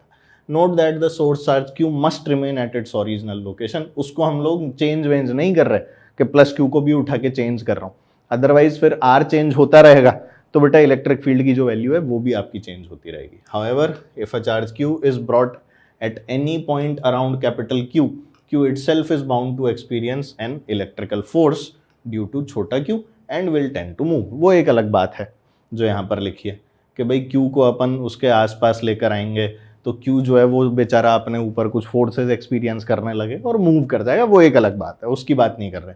अ way out of this difficulty is to make Q negligibly small. तो हम ये मान लेते हैं कि जो हमारा टेस्ट चार्ज है वो बहुत बहुत बहुत छोटा है, बात खत्म, ठीक है। नेग्लिजिबली स्मॉल का मतलब क्या हो गया, बहुत ही छोटा, ठीक है, बहुत बहुत बहुत ही छोटा। The force F is then negligibly small compare to the ratio F by Q, है ना, हाँ भाई, फोर्स जो है वो नेग्लिजिबली स्मॉल हो जाती है but the ratio F by Q is finite and defines the electric field, ठीक है। वही फोर्स अपॉन टेस्ट चार्ज जो अभी मैंने आपको बताया था। इसलिए इलेक्ट्रिक फील्ड को हम लोग limit Q tending to 0 F by Q से भी रिप्रेजेंट कर सकते हैं, ये मैं आपको पहले ही बता चुका हूँ, तो एज सच कोई दिक्कत वाली बात नहीं है। Practical way to get around the problem of keeping Q undistributed is to hold Q to its location by unspecified forces. हमने तो बस उसको पकड़ रखा है, चाहे जैसे पकड़ रखा है, उससे कोई लेना देना नहीं है। This may look strange but actually this is what happens in practice, ठीक है, ध्यान रखना। Note that electric field E due to Q though defined operationally in terms of some test charge छोटा q is independent of Q। जिसके ऊपर मैं electric field लिख रहा हूँ, है ना, हाँ, डिफाइंड टेस्ट चार्ज पे कर रहा हूँ, उसी से इंडिपेंडेंट रहती है, ये बात ध्यान रखना। This is because F is proportional to Q, so the ratio F by Q does not depend on Q. The force F on the charge Q due to charge capital Q depends on the particular location of charge Q which may take any value in the space around the charge capital Q। कहीं भी हो सकती है, वो पास भी हो सकती है, दूर भी हो सकती है, उससे हमें लेना देना नहीं है। ये बात आपको पता हो कि जो इलेक्ट्रिक फील्ड है वो उस छोटे Q के ऊपर डिपेंड नहीं कर रही है, सिर्फ उसी बड़े Q पर डिपेंडेंसी है। Thus the electric field due to Q is also dependent on the space coordinates R। Distance पे तो डिपेंडेंट है ही सही बेटा, तो स्पेस कोऑर्डिनेट्स पर डिपेंड करती है। For different positions of the charge Q all over the space we get different values of electric field. जहाँ जहाँ पर आप छोटे Q को रखते रहोगे वहाँ वहाँ पर इलेक्ट्रिक फील्ड अलग अलग आती रहेगी, एज सिंपल एज दैट, ठीक है। We get different values of electric field. The field exists at every point in 3D space. Field जो है वो सब जगह मिलेगी, ऐसा नहीं है कि बस मैं यहाँ पर मैंने चार्ज रख दिया तो इसके इसी वाले पॉइंट पर मिलेगी, नहीं, इधर भी इधर भी इधर भी इधर भी इधर भी 3D स्पेस। मतलब कि एक स्फेरिकल चार्ज होता है, चार्ज को हम ऐसे स्फीयर मान के चलते हैं, जैसा मेरा सर है ना गोल, ऐसा ही चार्ज है। मान ले मेरे सर पे चार्ज पॉजिटिव है, तो ये मेरा सर है पूरा का पूरा पॉजिटिव चार्ज का गोला। अब इससे यहाँ भी जा रही है फील्ड, यहाँ भी जा रही है, यहाँ भी जा रही है, इधर भी जा रही है, इधर भी जा रही है, सब जगह जा रही है, आगे पीछे ऊपर नीचे सब जगह, समझ गए। ये तरीका होता है, सभी जगह पर जा रही होती है, इसीलिए क्या लिखा हुआ है, field exist at every point in 3D space. और इस कारण हम लोग ये बोलते हैं कि जो फील्ड है वो इन्फिनिटी तक एक्सटेंड करती है। वो अलग बात है कि इन्फिनिटी पहुंचते पहुंचते इफेक्ट जो है वो उसका नलीफाई हो जाता है, खत्म हो जाता है, पर एग्जिस्टेंस उसका कहाँ तक है, एग्जिस्टेंस तो उसका इनफाइनाइट तक है सर, ठीक है। तो शुरुआत या तो पॉजिटिव से करो या इन्फिनिटी से, और अंत कहाँ करो, पॉजिटिव से या इन्फिनिटी से। समझ गए? For a positive charge, electric field will be directed radially outwards. On the other hand, if the source charge is negative, electric field at each point is radially inwards, जो अभी बताया गया था. Since the magnitude of force on charge Q due to charge capital Q depends only on the distance r of the charge Q from the charge capital Q, magnitude of the electric field E will also depend only on the distance r. किसके ऊपर dependency है? Distance r पे. Thus at equal distances from Q, magnitude of electric field is same. Point charge लिया है तो जो magnitude होगा equal distances के ऊपर वो स्फीयर में बटा हुआ होगा, सब जगह स्फीयर बना सकता है, और इसीलिए जो वैल्यूज हैं वो सेम होती हैं. ठीक है, with the point charge at the centre, in other words it has a spherical symmetry. ठीक है, बल्ब को ढकना है तो बॉल लाएगा, सिंपल है ना. उस बॉल को ढकना है तो और बड़ी बॉल लाएगा. उस बॉल पे सब जगह पर क्या मिल रही होगी? Same electric field. अंदर वाली बॉल पे भी क्या मिल रही होगी? Same electric field. बस वही वाली चार बातें हैं. ठीक है. तो electric field due to a system of charges, है ना. तो आज के लिए बच्चों हम लोग इतना ही करते हैं. आगे अब अपन लोग electric field due to a system of charges वाला जो पोर्शन है इसको पढ़ना शुरू करेंगे अगली क्लास के लिए. आज इतना पढ़ते हैं, नेक्स्ट क्लास में फिर मुलाकात होगी. ठीक है.